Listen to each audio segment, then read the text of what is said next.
La Iglesia nos invita a reflexionar en el texto de Lucas 11, 47 al 54, en este jueves de la 18ª semana del tiempo ordinario. Y hoy, 15 de octubre, la Iglesia recuerda a Santa Teresa de Ávila, también conocida como Santa Teresa de Jesús. Teresa nació en Ávila en 1515 y es una de las grandes santas del siglo XVI en la España de tiempos de la Reforma. Provino de una familia bastante acomodada. De joven fue muy aficionada a la lectura y atraída por la vida espiritual, y decidió entrar al convento de las Carmelitas de Ávila. Durante esos años tuvo serios problemas de salud. Cuando tuvo 45 años decidió, con otras de sus monjas, abrir un convento en Ávila que fuese una reforma de las Carmelitas, más austero y más espiritual. Y luego de muchas dificultades logró su cometido.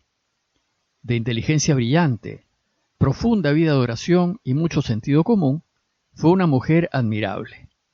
Se destacó por su valentía, pujanza y claridad de ideas.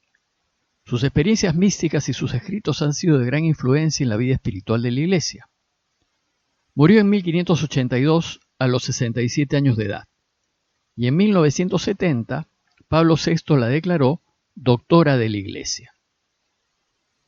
Retomemos ahora nuestra lectura continuada del Evangelio de Lucas, y les leo el texto de hoy. En aquel tiempo dijo el Señor: «Hay de ustedes que edifican mausoleos a los profetas después que sus padres los mataron. Así son testigos de lo que hicieron sus padres y lo aprueban porque ellos lo mataron, y ustedes les edifican sepulcros.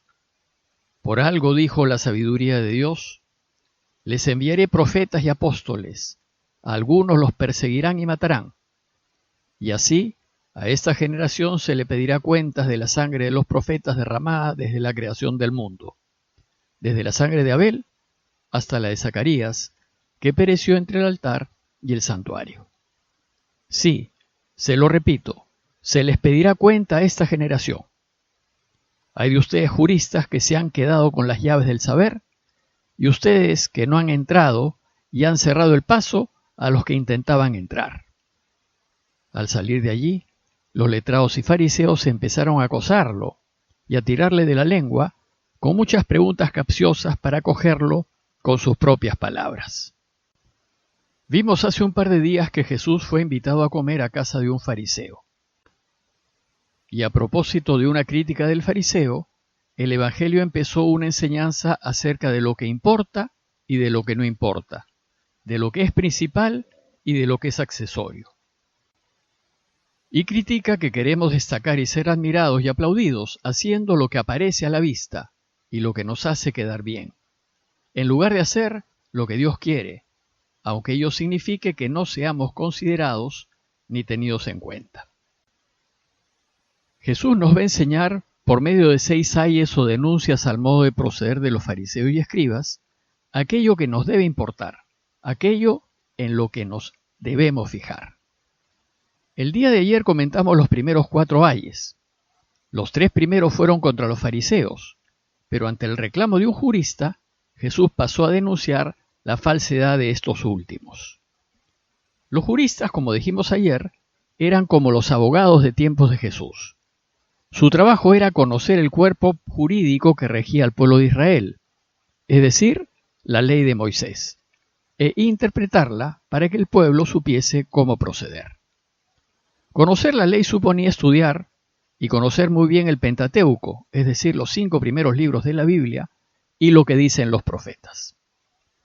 Ayer vimos que la primera crítica que Jesús hizo a los expertos de la ley fue que ellos imponen normas y leyes imposibles de cumplir y que se vuelven fardos pesados en los hombros del pueblo, pero que ellos, los que hacen las leyes, no son capaces de moverlas ni con un dedo, pues acomodaban las leyes a sus propios beneficios e intereses personales.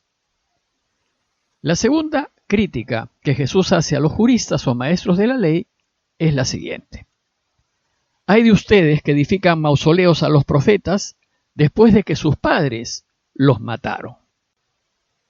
Con esto Jesús denuncia la incongruencia de los expertos de la ley. Una breve nota acerca de los profetas.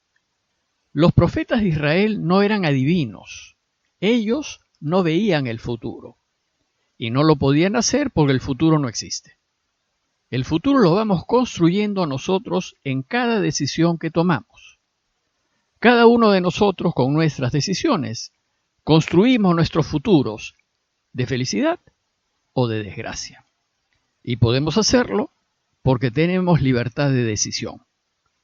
Lo que hacen los profetas es proyectar un futuro terrible y de desgracias para aquellos que deciden hacer lo que Dios no quiere.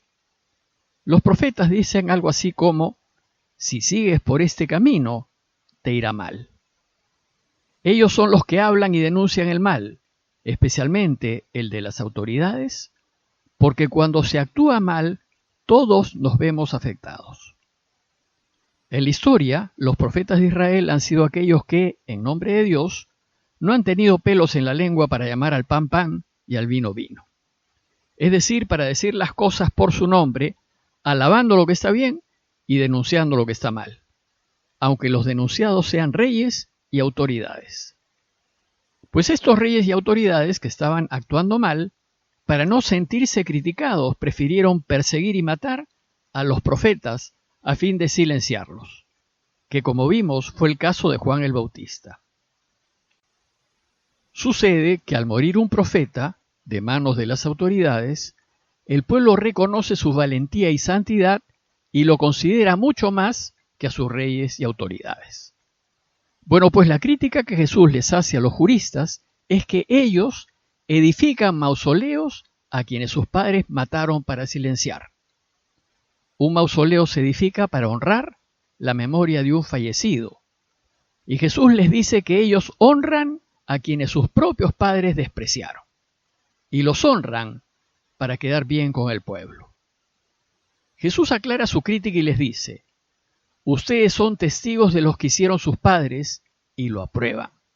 Es decir, ustedes están de acuerdo con sus padres en que se eliminen a quienes les revelan sus maldades. Pero para quedar bien con el pueblo, a quienes ellos, sus padres, mataron, ustedes les edifican sepulcros. ¡Qué inconsistencia! Más bien debería darles vergüenza el proceder de sus padres. Jesús concluye esta crítica diciéndoles: por algo dijo la sabiduría de Dios: les enviaré profetas y apóstoles, a algunos los perseguirán y matarán. Y así a esta generación se le pedirá cuenta de la sangre de los profetas derramada desde la creación del mundo, desde la sangre de Abel hasta la de Zacarías, que pereció entre el altar y el santuario.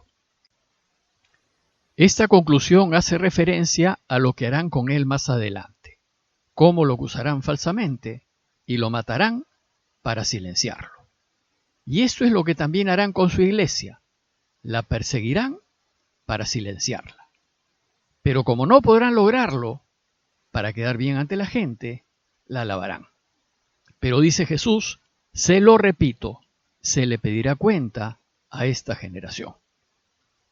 Y la última denuncia que Jesús hace a los juristas es la siguiente: hay de ustedes juristas que se han quedado con la llave del saber, ustedes que no han entrado y han cerrado el paso a los que intentaban entrar. Por el saber, Jesús se refiere aquí a la ley de Moisés.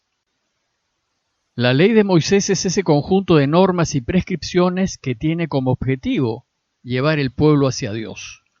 La ley es un camino hacia Dios. Ellos habían estudiado muy bien la ley y la conocían perfectamente, pero ellos no caminaban el camino que propone la ley, ni vivían según lo que enseña la ley. Es decir, ellos tienen la llave del saber, pero no entran. Y lo peor es que impiden que los demás entren, poniendo una serie de regulaciones, normas y prescripciones hechas por ellos, que oscurecen el camino. Los juristas no hablan claramente ni en sencillo lo que es necesario hacer para llegar a Dios, porque no les interesa que la gente llegue a Dios. Hablan en difícil, porque lo que les interesa es mostrar cuánto saben, para que la gente los alabe, pero no ayudan a que la gente encuentre a Dios.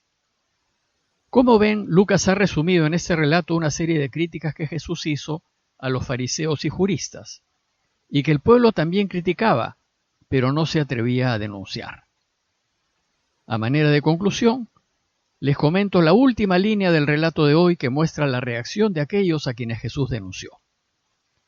En lugar de reconocer lo que estaban haciendo mal, dice el texto que al salir de allí, los letrados y fariseos empezaron a acosarlo y a tirarle de la lengua con muchas preguntas capciosas, para cogerlo con sus propias palabras.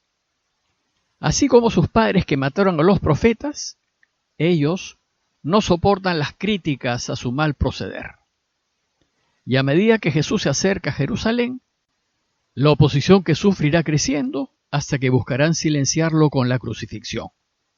Es decir, a Jesús lo mataron por decir la verdad, o como dice Juan, por dar testimonio de la verdad. La tarea de anunciar la verdad le tocará a su iglesia, pues a nosotros nos toca seguir diciendo la verdad. No podemos quedarnos callados ante lo que es injusto, ante el abuso y el aprovechamiento de quienes tienen poder. Pero, como le sucedió a Jesús, esto hará que a nosotros también nos quieran silenciar. Pidámosle a Dios para que nos dé la fuerza de decir siempre la verdad, pero no para destruir a nuestros oponentes, sino para que se corrijan y vivan. Parroquia de Fátima, Miraflores, Lima.